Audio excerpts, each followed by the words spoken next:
why is this like my game of the year of 2024? And why do I think this is like the best story ever told in Indiana Jones since Last Crusade? This game's like perfect for me. Most doubted the developer Machine Games' ability to be able to adapt Indiana Jones into a video game. Everybody thought it would be like other licensed games where it would just use nostalgia to get you through a mediocre adventure. But The Great Circle is lightning caught in a bottle, and now let's just stop glazing it and let's start analyzing why that is. How the hell does a video game, which most of these don't even have good stories, manage to tell this character, Indiana Jones, better than the last 2 movies? They fundamentally understand Indy better than Kingdom of the Crystal Skull or Dial of Destiny, and I can explain why. Indiana Jones in the original trilogy was always a static character, and I know that sounds bad, but it's not. He doesn't believe in magic, and at the end of the movie, he believes in it. He does this in all 3 of the original movies, and he never really grows in a way that's natural, where his arc changes with every sequel. Something that Indiana Jones, Kingdom of the Crystal Skull, and Dial of Destiny struggle with is trying to do more with the character that has always been static. They make jarring decisions for that character that don't feel like a natural progression for a guy who has been with more women than James Bond, but now he's all of a sudden committed to Marion and wanting to marry her. I'm not saying that Indiana Jones wouldn't do this, but it never felt natural. Indiana Jones never talked about Marion in the original trilogy outside of the first movie, and that's because he's a serialized, static main character who goes on episodic adventure and redoes the same character arc 3 times in a row while being with a different girl every time. And now he's just settling down out of nowhere. He doesn't seem like the type of character that would ever settle down. The decision of bringing back Marion felt like more of an attempt to appeal to fans of the series, since everybody liked her the most out of all the girls, than it ever felt like it was natural for Indiana Jones to go back to her. Now let's insert in The Great Circle, where Indiana Jones starts the story with a new journal as a gift from Marion. He ignores her sweet letter inside and tells Marcus that he doesn't know who gifted him the journal, which he clearly says this because he doesn't want to talk about Marion. It upsets him. I haven't opened this suitcase for a year. It's a beautiful journal, isn't it? Who's it from? Doesn't say. The game's story is about bridging the gap between both versions of Indiana Jones that we've seen on the big screen. The desperate for adventure Indiana Jones, who always is looking out for himself, and the one that is settled down. It's making Indiana Jones still a static character badass who just tosses this note given to him by Marion like it's nothing, but it adds that extra little bit of depth when he ignores telling Marcus that it's from Marion. I'm going to talk about a few of my favorite moments that show off that natural progression and that add more substance to Kingdom of the Crystal Skull and Dial of Destiny. Another moment later on shows Indiana Jones talking with his sidekick Gina, which we'll get to her soon, but she asks about his family, and this dialogue exchange happens. Any family? She didn't work out.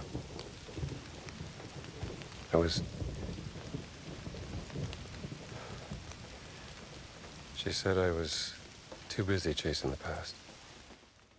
Indiana Jones clung on to the past so much in an attempt to run away from every problem that could potentially occur that he eventually actually found the past in Dial of Destiny. It's a literal manifestation of him. This entire conversation shows off Indiana Jones's biggest fear and insecurity. It's not snakes or rats like his father, but it's settling down, not going on another big adventure, retirement, fatherhood, and being a husband working a 9-to-5. His biggest fear is growing up. We've never seen Indy really grow. We only seen him grown up, or we've seen him just chasing the past like the historical archaeologist badass like he is in Indiana Jones 1 through 3. We've never seen what led him to growing up. The Great Circle wants to explain all of this about Indy, but it doesn't want to make it obvious, so they use their villain Emmerich Voss, who uses manipulation on his enemies to try and show off their deepest subconscious fears. Let's take a brilliant scene where this is shown off. There's a line uttered by Emmerich Voss earlier when he's referring to his German lackey, where he says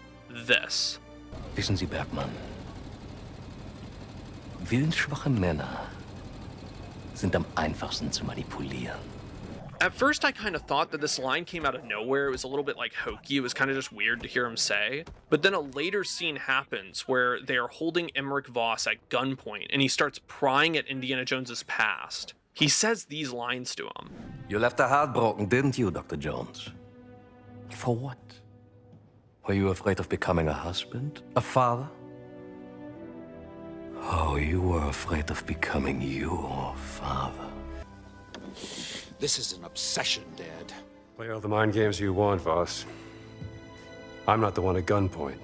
Indiana Jones brushes off everything that Emmerich Voss is doing because, unlike his German lackey, he might have all these insecurities that Voss is saying, but he isn't stupid.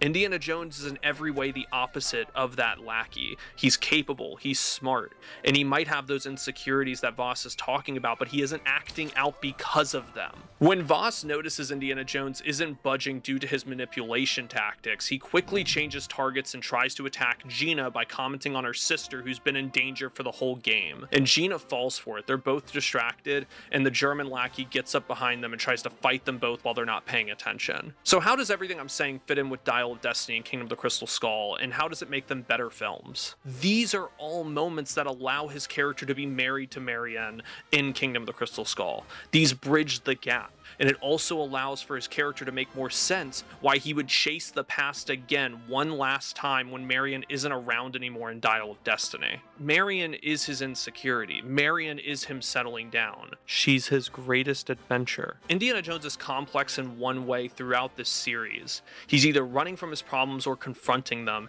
and that has never been better presented in dialogue form than in The Great Circle. It succeeds in this balance of a character running away but also craving a normal life when he gets older. Hell, it's the whole reason as why at the end of the game he asked Gina to stay with him. Speaking of Gina, she's on an emotional expedition of herself searching for her lost sister that's been working for the fascists, and she has to work together with Indiana Jones, who just wants to find these stones that have supernatural abilities from the past. This dynamic duo is a perfect partnership because Gina is driven by her emotions, confronting the problems that lie before her. Meanwhile, Indiana Jones is running from his problems and chasing the past as usual. He's also growing as a character in other ways with Gina, like when this giant stops Indiana Jones dead in his tracks and he threatens him by telling him how important life is, how he should cherish it, and how he should go home because his life is important.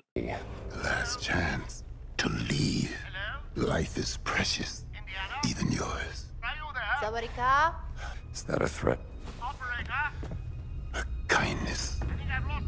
Gina makes a comment after this about how Indy looks white as a ghost, and as an audience member, you'd think it's because Indiana Jones is coming to terms with his mortality, but it's not. Indy doesn't care about his life in that way. Chasing the past, that's what he cares about. So why was he white as snow after that confrontation? Gina, midway through the story, loses her sister. Her sister dies. And this scene where Indiana Jones is as white as snow is him coming to terms with what Gina lost as a family member, a loved one. And now Indy is thinking about everybody he could lose on his adventures, Marion of the past and even Gina right now. I have proof that this happened as well because in the very next scene between both of them, Indy finally says that he's sorry for what happened to her sister. And then when he's asked about his family, he starts to talk about Marion again. He's coming to terms with what she lost, and he's coming to terms with everything he could possibly lose when he's out on an adventure. He refers to Marion as family because he cannot possibly fathom if she died in the same grisly way as Gina's sister. Gina. I'm sorry about Laura. And unfortunately and ironically, the only family that Indy ever lost was Mutt, and that happened not on an adventure. That happened while he was trying to be better about his insecurities by being a husband, by being a father, by retiring, by growing up. I tell him that his mother would find no end to her grief, and that his father would be helpless to console her, and that the loss would put an end to their marriage.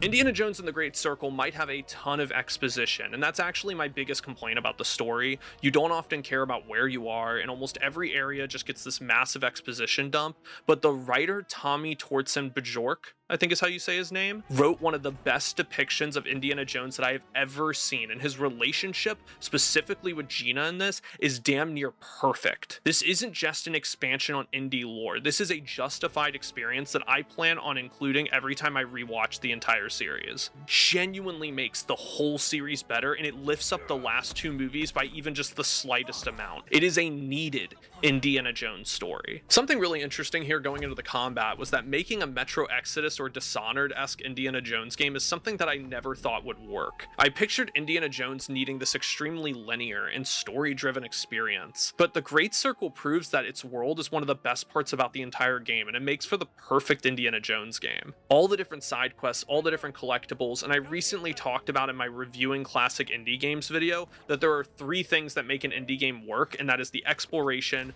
the feeling of being Indiana Jones, like using your whip in the combat, and the puzzles and the booby traps. Indiana Jones and the Great Circle succeeds in every single one of these areas, better than anything I've played within the Indiana Jones franchise. It has exploration that's similar to an arcade game like Deathloop, Dishonored, or Prey, which Arcane is one of the best companies to take inspiration from if your focus is exploration. The puzzles are smart and the booby traps are fun to avoid. Using your amazing whip to solve puzzles and traverse immediately just put a smile on my face, and the whip itself just makes playing as Indiana Jones all the better. Using it in combat to whip people towards you and grab them and punch them in the face until they fall over like a tree being cut down. That captures the feeling of being Indiana Jones here. The game features some of the best ragdoll this year, if not the best, with enemies falling over like a plank, grabbing their face when being punched, tumbling over, and flopping onto the ground like a cartoon character when knocked out. Every ragdoll animation is so crisp, and it feels like so much effort went into characters tumbling over just like they do in the movies. Never have I played a game in my life that is able to recreate the feeling of just watching a film, but it's in first person, watching an Indiana Jones film, but just in first person. Take the scene where Indiana Jones is buried in the sand. It's a cutscene,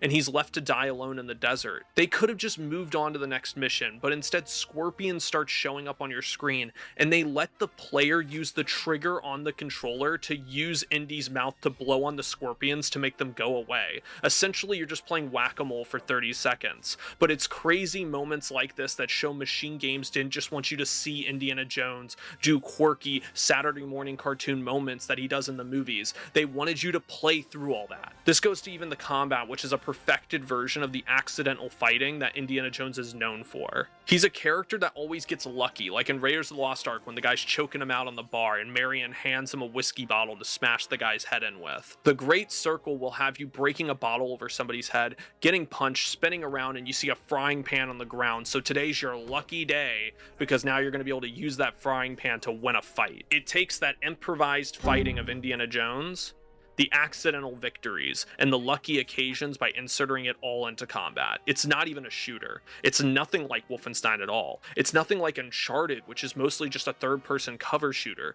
The Great Circle just wants to be a full recreation of the movies and the way they do combat. Usually replicating movies is kind of a bad idea too for video games. We've seen that time and time again where video games have tried to copy movies and it always turns out bad. But here it was the best thing they could have done, and it plays unlike anything I've ever played before with the wacky scenarios you'll find yourself in. You'll be picking up a gun, but you don't want to shoot it because it will alert everybody within a 1-mile radius, so instead you flip over the gun and you beat somebody to death with it until it shatters in your hands. How awesome is that? What other game is that copying? Oh yeah, none. It's just Indiana Jones being Indiana Jones.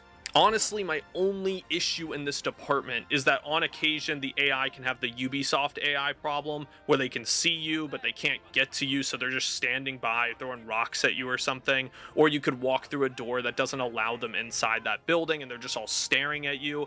They can just act really stupid sometimes. Sometimes they'll spot you and 2 seconds later they'll go about their day like they never saw you. Occasionally immersive breaking, but never often enough to where it's a major con to the game. Hopefully they patch it, but it's not a deal breaker for me by any means. I saved my favorite thing to talk about for last, with nostalgia. There's never a case of pure nostalgia in The Great Circle that's meant to help you forget about the bad writing or the non-creative storytelling. Well, okay, except for the intro, which is a beat-for-beat recreation of the intro of Raiders of the Lost Ark. I can explain why that case of pure nostalgia works. Nostalgia is usually meant to distract from the cons about a script. And the con with the intro of Great Circle is that, just like most games, it's a tutorial. Nobody who has a functional brain enjoys tutorials. The Great Circle knows this, so they disguise their tutorial as a remake of the first part of Raiders of the Lost Ark. It's so distracting, and you have such a heavy amount of nostalgia when you're playing through it that you forget that you're just doing a bunch of mini tutorials. And other than that first scene, there's never an example of just pure nostalgia on display. And when I say that the Great Circle knows what it's doing when it comes up to nostalgia, I mean that they literally perfected the use of it. There is never a reliance on it to tell a story. All the nostalgia is done through the world. There's no cheap cameos, no cheap storytelling, but instead there's the best indie whip sound effect that I've ever heard.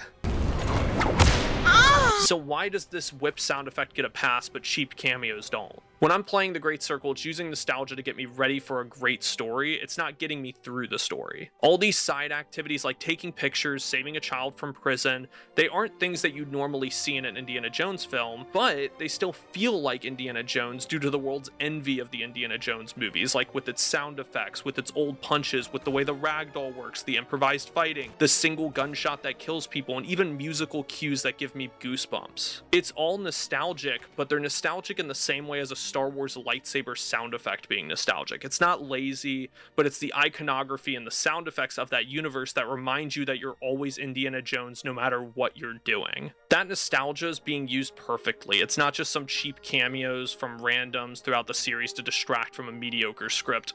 Rise of Skywalker. Great Circle provides perfect moments that define our beloved main character without any reliance on nostalgia. I said this in the beginning of the video that most franchises use nostalgia to get you through the adventure. Indiana Jones and the Great Circle gets you in the mood to have an adventure through its nostalgia, through its aesthetics, its atmosphere, its sound effects, its music that was all rooted in nostalgia. It's perfected nostalgia, and that's the final reason why this is my favorite game of the year, and I just loved every second of it. I think it's the perfect indie game. Once in a blue moon, an iconic movie character gets a game that will define their video game appearance. Batman has the Arkham games, Spider-Man has Insomniac, and I truthfully believe that Indiana Jones has found its home with Machine Games and their magnum opus, Indiana Jones and the Great Circle. Indy is a character that I grew up with, but I never saw him grow up, and now I'm finally seeing that. It pains me, but also delights me to say what is the best compliment I can give a game like this, which is that I'm so jealous of anybody who gets to grow up with it. If I was 10 years old and this released, I would never go to school ever again. There's very few games that make me feel like a child again while playing. Indiana Jones and the Great Circle is one of those games. Thank you, Machine Games. I'm sorry that you won't be at the Game Awards for 2024, it's a shame, but you have won the hearts of thousands who, just like me, will be anticipating what you do next more than anything else. You already know what we do here, guys. We're going to be appreciating every single little piece of art out there, and I'm always going to appreciate you.